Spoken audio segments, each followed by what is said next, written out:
Hello all. అందరూ ఎలా prepare అవుతున్నారు? లాస్ట్ వీడియోలో మనం కొన్ని ఇంపార్టెంట్ క్వెషన్స్ చూసాం గదా! సో, ఈ వీడియోలో కంటిన్యూషన్ పార్ట్ చూద్దాము. అండ్ మోస్ట్ రిపీటెడ్‌గా అడిగినటువంటి క్వెషన్స్ గురించి డిస్కస్ చేద్దాము. ఓకేనా? సో, లేట్ చేయకుండా ఆ క్వెషన్స్ ఏంటి అనేటివి ఒకసారి చూసేద్దాం. Ah, first question is dusky hue of the vestibule and anterior vaginal wall visible at 8th week of the pregnancy is known as. So, ఇక్కడ క్వెషన్‌లో ఏం అడిగారంటే మనకి dusky hue of vestibule and anterior vaginal wall visible at 8th week of the pregnancy that is known as. 8 వారాల pregnancy అప్పుడు మనకి changes అనేది రావడం జరిగింది. యాంటీరియర్ వెజైనల్ వాల్‌లో అండ్ అది ఎలా ఉంది dusky hue of the vestibule దగ్గర కూడా. యాక్చువల్‌గా మనకి ఇనీషియల్‌గా 8 వీక్స్ ఉన్నప్పుడు గానియండి, 6 వీక్స్ టైమ్‌లో ఆఫ్ ద ప్రెగ్నెన్సీ అప్పుడు మన బాడీలో కొన్ని చేంజెస్ అనేవి రావడం జరుగుతుంది. సో, ఈ విధంగా వచ్చినటువంటి చేంజ్‌ని 8th వీక్‌లో వచ్చినటువంటి చేంజ్‌ని ఏమంటారు అని చెప్పేసి అడుగుతున్నారు. మనకిక్కడ ఆప్షన్స్ ఏమున్నాయంటే Osiander sign, option B is Goodell sign, option C is Chadwick sign, option D is Piskacek sign. So, Osiander sign అంటే ఏంటి? Increased pulsation. గుడెల్ సైన్ అంటే smoothening of the cervix. Chadwick sign అన్నా కూడా similar to that softening of the cervix. And one more is విస్కాస్ sign. So, ఇక్కడొచ్చేసి మనకి option ఏంటి అంటే C Chadwick sign. Dusky hue of the vestibule and anterior vaginal wall visible like smoothness. So, దాన్ని ఏమంటారు అంటే చాడ్విక్ సైన్ అని చెప్పేసి అంటారు. Which of the following position is used for the maximal respiratory functioning in a client? Next question ఏంటి అంటే which of the following position is used for maximal respiratory functioning in a client? ఒక పేషెంట్‌కి respiratory function అనేది maximum లెవెల్‌లో ఉండాలి. అంటే నార్మల్‌గా ఉండాలి అంటే మనం ఎలాంటి పొజిషన్‌ని ప్రిఫర్ చేయాలి ఆ పేషెంట్‌కి అని చెప్పేసి అడుగుతున్నారు. ఇక్కడ అందరికి తెలిసిందే. సో, ఆన్సర్ వచ్చేసి మనకి sitting with lean down position. Sitting పొజిషన్‌లో ఉండి లీన్ డౌన్ పొజిషన్‌లో ఉన్నప్పుడు మనకి రెస్పిరేటరీ ఫంక్షనింగ్ అనేది ఇంప్రూవ్‌మెంట్ అయ్యే ఛాన్సెస్ ఉంటాయి. అంతేగాని లాటరల్ పొజిషన్‌లో గాని, లిథాటమీ గాని, లో ఫౌలర్స్ కానీ ఇలాంటి పొజిషన్స్‌ని పెట్టొద్దు. Okay. Next question. What is the usual angle between the needle and surface of the skin during an intramuscular injection technique? ఇక్కడ మనకు అడిగిన క్వెషన్ ఏంటి అంటే ఇది చాలా నంబర్ ఆఫ్ ది టైమ్స్ అడిగారండి ఇంజెక్షన్ టెక్నిక్స్ గురించి. ఇంట్రామస్కులర్‌కి ఎలా ఇవ్వాలి? ఇంట్రాడెర్మల్‌కి ఎలా ఇవ్వాలి? సబ్క్యూటేనియస్‌లో ఎలా ఇవ్వాలి? ఇంట్రావీనస్‌లో ఎలా ఇవ్వాలి? అండ్ ఇంట్రాథీకల్స్‌లో ఇలా చాలా ఉన్నాయి గదా! ఆ ఇంజెక్షన్ టెక్నిక్స్ ఎంత యాంగిల్‌లో ఇవ్వాలి? ఎంత డిగ్రీ యాంగిల్‌లో ఇవ్వాలని చెప్పేసి నంబర్ ఆఫ్ టైమ్స్ అడిగినటువంటి క్వెషన్ అయితే ఇంట్రామస్కులర్ ఇంజెక్షన్ టెక్నిక్. ఇక్కడ ఆన్సర్ వచ్చేసి అందరికీ తెలుసు అనుకుంటున్నాను. C. Answer is the C. ఇక్కడ 90 degrees, 15 degrees, 60 degrees, 90 degrees and 45 degrees. So, option వచ్చేసి 90 degrees. Then another question. In tuberculin skin test బ్రాకెట్‌లో మాంటోక్స్ టెస్ట్ అని మెన్షన్ చేశారు. Induration of erythema or result interpretation should be done in. యాక్చువల్‌గా first మనం tuberculin test అంటే ఈ మాంటోక్స్ test అనేది ఎవరికి చేస్తాము? టీబీ పాజిటివ్‌గా ఉందా? లేదంటే నెగెటివ్‌గా ఉందా? టీబీని కన్ఫర్మేటరీ చేసుకోవడానికి చేసేటువంటి టెస్ట్ మనకి ట్యూబర్క్యులిన్ స్కిన్ టెస్ట్. ఇక్కడొచ్చేసి మనము ఈ టెస్ట్ యొక్క రిజల్ట్స్‌ని ఎన్ని గంటల తర్వాత మనము డిసైడ్ చేయాలి. అంటే ఇంటర్ప్రిటేషన్‌గా మనం తీసుకోవాలి అని చెప్పేసి అంటున్నారు. ఆ రిజల్ట్ మనము ట్యూబర్క్యులిన్ టెస్ట్‌ని చేసిన తర్వాత అంటే మనం ఎలా చేస్తాము?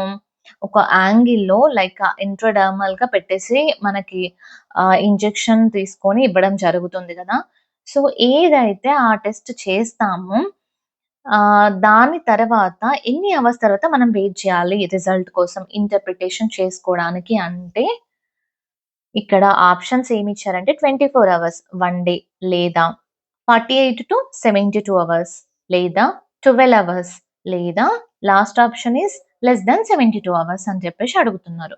మనకి ఇక్కడ ఆన్సర్ ఏంటి అంటే option B is the correct answer. 48-72 hours లోపల వచ్చేటువంటి రిజల్ట్స్‌ని మనము ఇంటర్ప్రిటేషన్‌గా తీసుకోవడం జరుగుతుంది. ఓకే. దెన్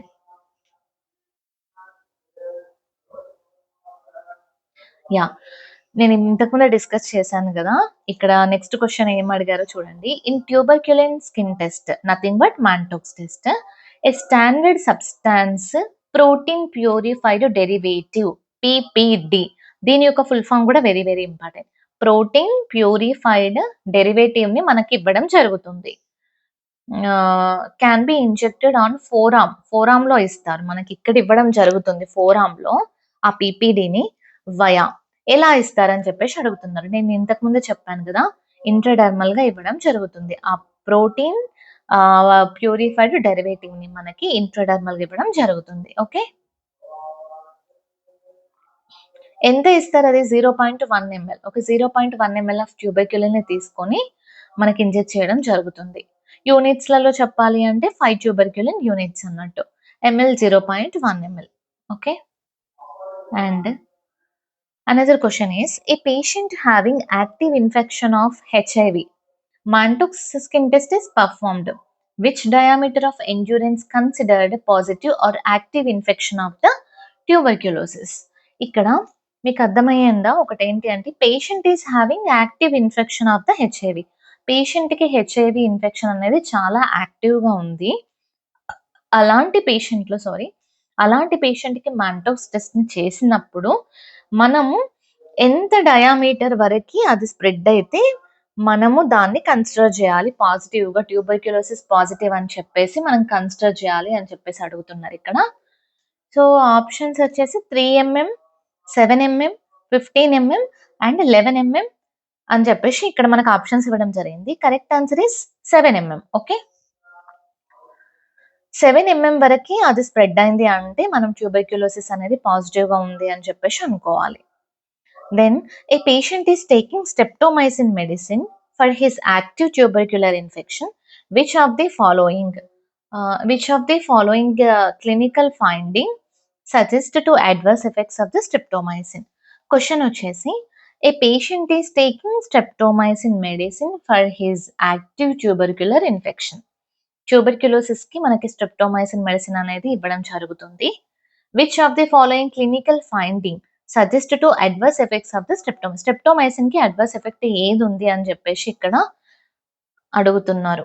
ఆన్సర్ వచ్చేసి హియరింగ్ ఈక్విటీ. ఈ హియరింగ్ ఈక్విటీ అనేది చాలా తగ్గిపోతుంది. లో అవుతుంది. Decreasing of the hearing acuity అంటే హియరింగ్ బ్యాలెన్స్ అనేది తగ్గిపోవడం జరుగుతుంది. When we are using the streptomycin medicine. Okay. Then, which of the following color code is used for emergent cases in the triage system? So, emergency కేసెస్‌కి మనకి ట్రైయేజ్‌లో ఎలాంటి colour కోడ్‌ని use చేయడం జరుగుతుంది? Answer is red. అందరికీ idea ఉంది కదా! ట్రైయేజ్ అంటే అందరికి అర్థమైంది కదా! ఒక మాస్ క్యాజువాలిటీ లాగా ఉండడం జరుగుతుంది. వాళ్ళు దాంట్లో ఏం చేస్తారు అంటే డిపెండింగ్ ఆన్ ద కండిషన్‌ని బట్టి వాళ్ళు డివైడ్ చేయడం జరుగుతుంది. అంటే కొంచెం స్టేబుల్‌గా ఉన్న పేషెంట్స్‌ని వన్ సైడ్ పెట్టడము అండ్ ఎమర్జెన్సీ కేసెస్‌ని ఫస్ట్ తీసుకోవడము. ఈ విధంగా మూవబుల్ కేసెస్‌ని తీసుకోవడం గానీ, స్పైనల్ ఇంజ్యూరీ కేసెస్‌ని వన్ సైడ్. సో, ఈ విధంగా డివైడ్ చేసుకొని వాళ్ళ కండిషన్‌ని బట్టి ట్రీట్మెంట్ అనేది ఇవ్వడం జరుగుతుంది. ఫస్ట్ ప్రయారిటీ అనేది ఇవ్వడం జరుగుతుంది. ఓకే.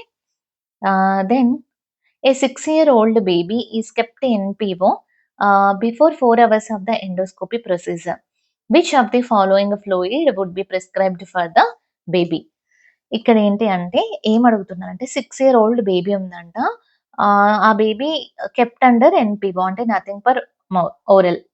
సో, ఏమి తీసుకోవద్దు. Before 4 hours of the endoscopy procedure. Endoscopy చేసేటప్పుడు మనకి నిల్పర్ మౌత్ పెట్టేస్తారు కదా! సో, అలా ఎన్‌పివో అనేది పెట్టడం జరిగింది. Which of the following fluid would be prescribed for the baby?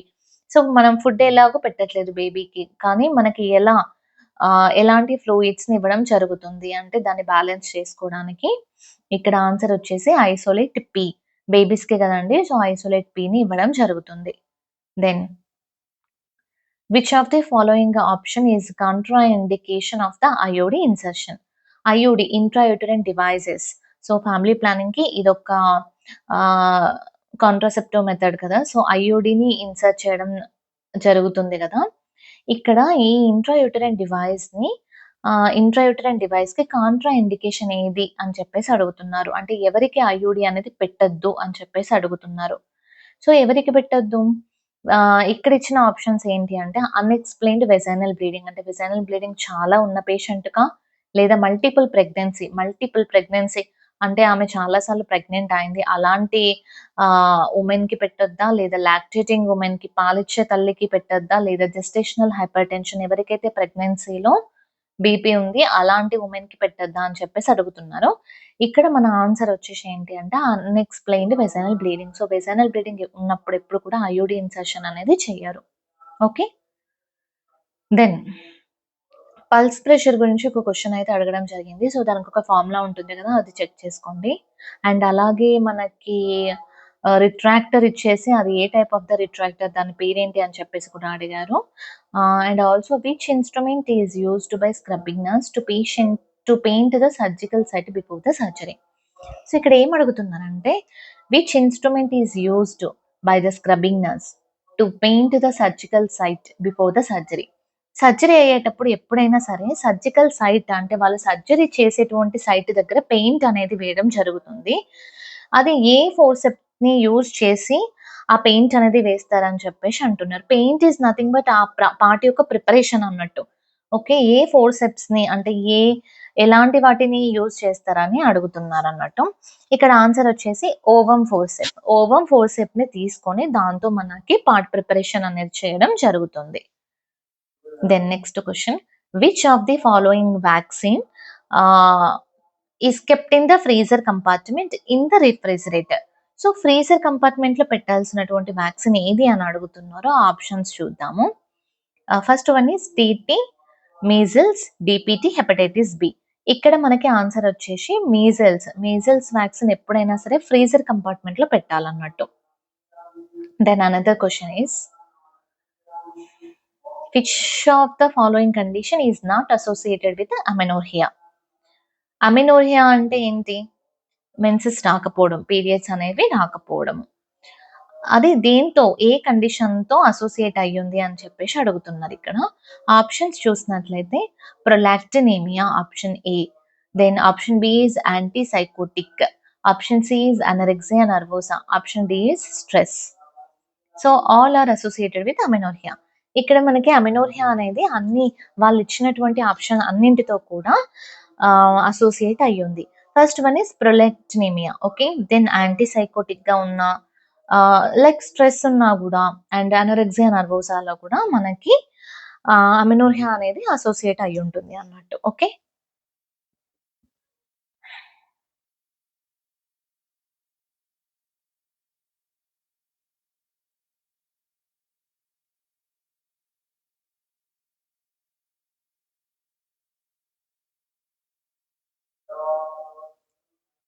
Next ఇవన్నీ చాలా ఇంపార్టెంట్ క్వెషన్స్ అండి.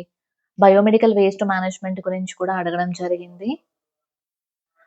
After removal of NG tube it can be discarded in which colour of the bag? So, NG ట్యూబ్‌ని nasogastric ట్యూబ్‌ని తీసేసిన తర్వాత ఏ plastic బ్యాగ్‌లో వేయాలని చెప్పేసి అడుగుతున్నారు. సో, మీకు ఐడియా ఉంది గదా! నాసోగాస్ట్రిక్ ట్యూబ్ అనేది ఒక కంటామినేటెడ్ అది ప్లాస్టిక్ వేస్ట్ అన్నట్టు. సో, దాన్ని మనము discarded in the red bag. So, red బ్యాగ్‌లో మనం డిస్కార్డ్ చేయాలి. Because it is plastic one and which is infectious one. Okay.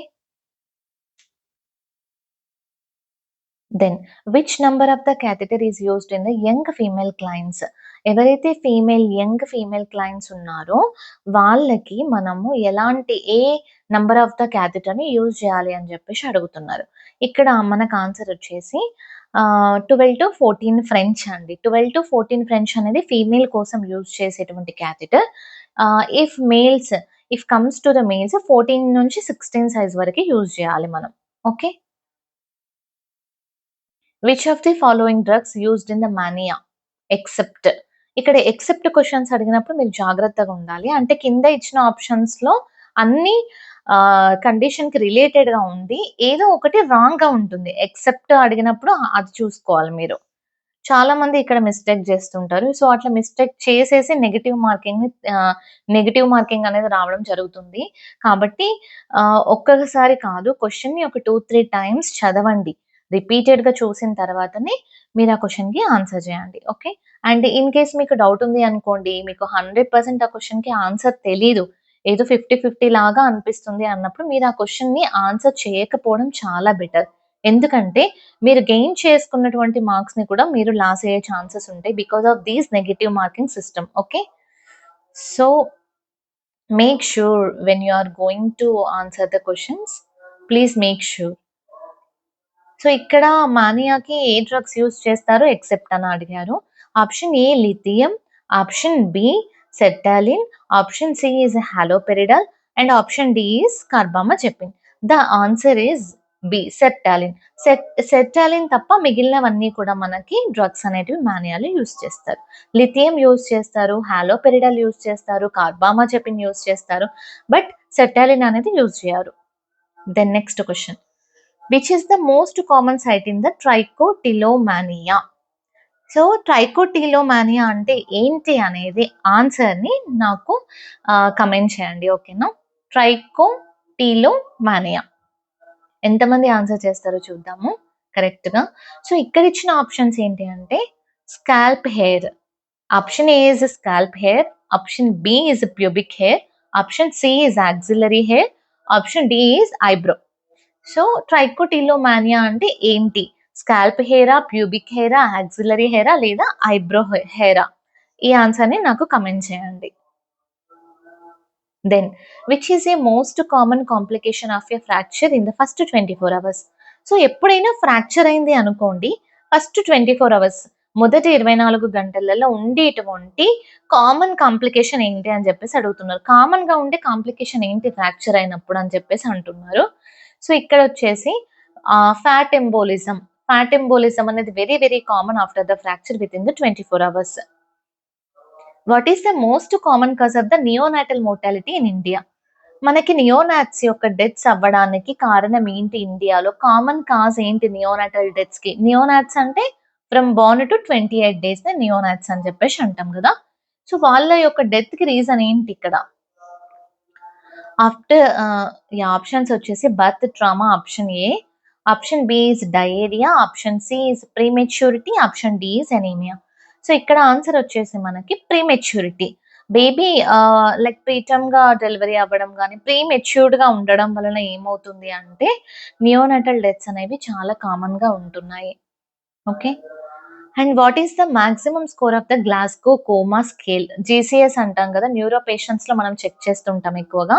Glasgow coma scale GCS స్కేల్లో మాక్సిమం స్కోర్ ఏంటి అని చెప్పేసి అడుగుతున్నారు. ఇక్కడ చూసినట్లయితే option A is 15, option B 12, option C is 3, option D is 10. So the correct answer is A. Maximum score వచ్చేసి మనకి 15 అన్నట్టు. Okay. Then which is the fastest root of the drug absorption? Drug అనేది absorption అవ్వడానికి ఏ రూటే అంటే తొందరగా మనకి immediate గా రెస్పాన్స్ రావాలి అంటే అందరికీ ఐడియా ఉంది కదా, సబ్లింగ్వల్. సబ్లింగ్వల్ అనేది చాలా ఫాస్టెస్ట్ రూట్ అన్నట్టు. Fastest root of the drug absorption. Drug అనేది అబ్జార్బ్ అవ్వడానికి ఫాస్టెస్ట్ రూట్ వచ్చేసి సబ్లింగ్వల్ అండ్ రెస్పాండ్ అయ్యేటువంటిది మాత్రం ఐవి అన్నట్టు. Okay. Endoscope sterilised by. Endoscope ని మనం ఏ విధంగా స్టెరిలైజ్ చేస్తాము? గ్లూటరాల్డిహైడ్. ఓకే.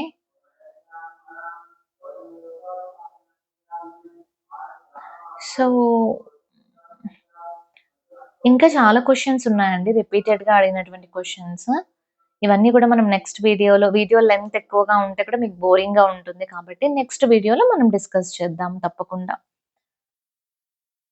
వీడియో నచ్చితే లైక్ చేయండి, కామెంట్ చేయండి, షేర్ చేయండి and subscribe to my channel. Thank you for watching.